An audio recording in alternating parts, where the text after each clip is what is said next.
ఓ పడి పడి ప్రార్థన చేసిన వారులారా, ఆల్ నైట్ ప్రార్థన చేసిన వారులారా, గుండ్లు కొట్టించుకున్న వారులారా, మోకాళ్ళ మీద నడిచిన వారులారా రెండు అన్నాడా? సిగ్గుండాలి. దేవుని స్తోత్రం చెప్పండి గట్టిగా. ఎవరిని రమ్మని పిలుతున్నాడు దేవుడు నిత్య జీవంలోకి? ఆకలి అయితే అన్నం పెట్టిన వాళ్ళని పిలుస్తున్నాడు, దప్పకైతే దాహం ఇచ్చిన వాళ్ళని పిలుస్తున్నాడు. అది సత్క్రియ, మంచి పని. సత్క్రియ అంటే మంచి పని.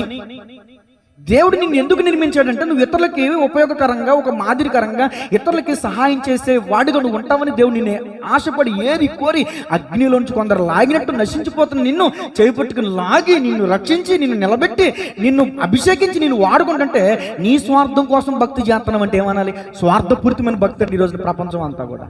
ఖచ్చితంగా చెప్తున్నాను, బలిపేట మీద చెప్తున్నాను. ఎందుకు భక్తి చేస్తున్నాడు? స్వార్థం. దేవుడు అంటే భయముతో భక్తి చేస్తున్నావా? నా పిల్లలు బాగుండాలి, నా కుటుంబం బాగుండాలి, నాకు రోగం పోవాలని భక్తి చేస్తున్నావా? దేవుడు అంటే నీకు ఊపిరిచ్చాడు కాబట్టి, నీకోసం ప్రాణం పెట్టాడు కాబట్టి